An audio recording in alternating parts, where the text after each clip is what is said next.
Hi friends, നമ്മൾ ഇന്ന് discuss ചെയ്യുന്നത് സർവീസ് വെഹിക്കിൾ സൂൺ അഥവാ SVS ലൈറ്റ് എന്ന് പറയുന്ന ഒരു വാർണിംഗ് ലൈറ്റിനെ പറ്റിയിട്ടാണ്. നിങ്ങളുടെയൊക്കെ കാറിന്റെ ഇൻസ്ട്രുമെന്റ് ക്ലസ്റ്ററിൽ ഇത്തരത്തിലൊരു ലൈറ്റ് കണ്ടിട്ടുണ്ടായിരിക്കും. അതോടൊപ്പം തന്നെ കാറ് മിസ്സിങ് കാണിക്കുക, പിക്കപ്പ് കുറവായിട്ട് കാണിക്കുക, അതുപോലെ മോർണിംഗ് സ്റ്റാർട്ട്, രാവിലെ സ്റ്റാർട്ട് ചെയ്യുന്ന സമയത്ത് സ്റ്റാർട്ടാവാൻ ബുദ്ധിമുട്ട് കാണിക്കുക. ഇത്തരത്തിൽ ഒരു കംപ്ലൈന്റ് നിങ്ങളുടെ കാറിൽ കാണുകയാണെങ്കിൽ അതിന്റെ കാരണം എന്താണ്, അതെങ്ങനെ പരിഹരിക്കാം എന്നുള്ളതിനെ പറ്റിയിട്ടാണ് നമ്മളിന്ന് സംസാരിക്കാൻ പോകുന്നത്. ഈ SVS ലൈറ്റ് ഗ്ലോ ചെയ്യുന്ന സമയത്ത് അത് പല രീതിയിൽ കാണാറുണ്ട്. ചില വാഹനങ്ങളിൽ അത് റെഡ് കളറിലായിരിക്കും, ചിലത് യെല്ലോ കളറിലായിരിക്കും, ചിലത് ഡിജിറ്റലായിട്ട് സർവീസ് വെഹിക്കിൾ സൂൺ എന്ന് ഡിജിറ്റലായിട്ട് എഴുതി തന്നെ കാണിക്കും. ഇതെല്ലാം തന്നെ ഓരോ കാർ മാനുഫാക്ചറിങ് കമ്പനികൾക്ക് അനുസരിച്ച് ഡിഫറൻ്റ് ആയിരിക്കും. നമ്മളിന്ന് നോക്കാൻ പോകുന്നത് ഒരു ഡീസൽ കാറിന്റെ ആണ്. സോ ഇതൊരു വാർണിംഗ് ലൈറ്റ് പ്രശ്നം ആയതുകൊണ്ട് തന്നെ നമ്മൾ ആദ്യം തന്നെ ചെയ്യുന്നത് വാഹനത്തിന്റെ ECMനെ ഒരു സ്കാനിങ് ടൂൾ അല്ലെങ്കിൽ ഡയഗ്നോസ്റ്റിക് ടൂൾ ഉപയോഗിച്ച് സ്കാൻ ചെയ്യുക എന്നുള്ളതാണ്. ഇത്തരത്തിൽ സ്കാൻ ചെയ്യുന്ന സമയത്ത് ഗ്ലോ പ്ലഗ് സർക്യൂട്ട് ലോ എന്ന രീതിയിൽ നമുക്കൊരു ട്രബിൾ കോഡ് കിട്ടിയിട്ടുണ്ട്. ഇത്തരത്തിലുള്ള ട്രബിൾ കോഡ് കിട്ടുമ്പോൾ നമുക്ക് സ്വാഭാവികമായിട്ടും മനസ്സിലാക്കാം ഗ്ലോ പ്ലഗുമായി ബന്ധപ്പെട്ട ഒരു കംപ്ലൈന്റ് ആണെന്ന്. അപ്പോൾ ഈ ഒരു സ്കാനിങ് ടൂളൊക്കെ എല്ലാവരുടെയും കയ്യിൽ ഉണ്ടായിക്കോളന്നില്ല. അപ്പോൾ അത്തരത്തിലൊരു കണ്ടീഷനിൽ നമുക്ക് എന്ത് ചെയ്യാം?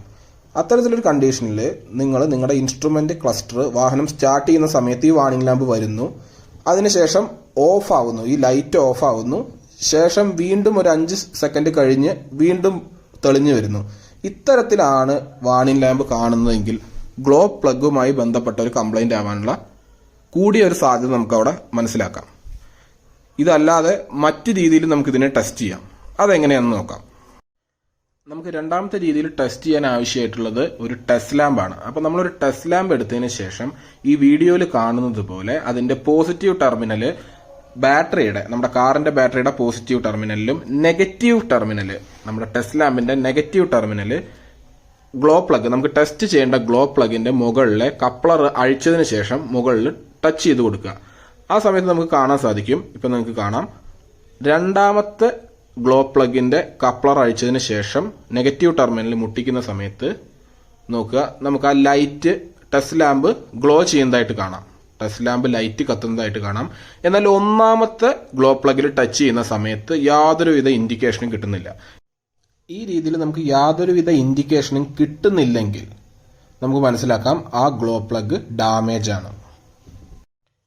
ഇനി നമ്മുടെ കയ്യിലൊരു ടെസ്റ്റ് ലാമ്പും ഇല്ല എന്ന് വിചാരിക്കുക.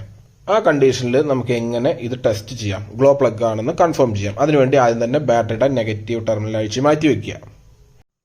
നമ്മൾ ഇത്തരത്തിൽ നെഗറ്റീവ് ടെർമിനൽ അഴിച്ച് മാറ്റി വെക്കുന്നത് അൺവാണ്ടഡ് ആയിട്ടുള്ള സ്പാർക്കിംഗ് ഒക്കെ ഒഴിവാക്കാനാണ്. അതിനുശേഷം നമ്മൾ നമ്മുടെ ഗ്ലോ പ്ലഗിന്റെ കപ്ലർ അഴിച്ച് മാറ്റുക. നമുക്ക് ടെസ്റ്റ് ചെയ്യേണ്ട ഗ്ലോ പ്ലഗിന്റെ കപ്ലർ അഴിച്ച് മാറ്റിയതിന് ശേഷം 8 long box T spanner, 8 mm long box T spanner ഉപയോഗിച്ചിട്ട് നമ്മൾ glow plug anticlockwise തിരിച്ച് അഴിച്ചെടുക്കുക.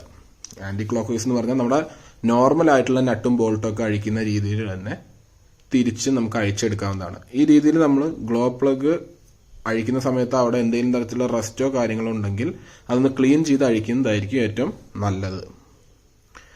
അതിനുശേഷം നമ്മൾ ഇത്തരത്തിൽ ഗ്ലോ പ്ലഗ് അഴിച്ച് നമുക്ക് നോക്കുന്ന സമയത്ത് മനസ്സിലാക്കാം, ഇപ്പോൾ കാണാൻ സാധിക്കും, വലത്തെ കയ്യിലിരിക്കുന്നത്, അതായത് മുകളിലായിട്ട് നിങ്ങൾക്ക് കാണാൻ സാധിക്കുന്നത് പുതിയ ഗ്ലോ പ്ലഗ് ആണ്.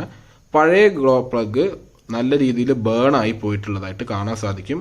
അപ്പൊ ഇതിലൂടെ നമുക്ക് എന്ത് മനസ്സിലാക്കാം? നമ്മുടെ ഗ്ലോ പ്ലഗ് ഡാമേജ് ആണെന്ന് മനസ്സിലാക്കാം. ഇനി ഒരു പുതിയ ഗ്ലോ പ്ലഗ് വർക്കിംഗ് ആണോന്നോ അല്ലെങ്കിൽ പഴയ ഗ്ലോ പ്ലഗ് കംപ്ലൈന്റ് ആണോന്ന് കൺഫേം ചെയ്യാനൊക്കെ വേണ്ടിയിട്ട് നമുക്ക് എന്ത് ചെയ്യാം?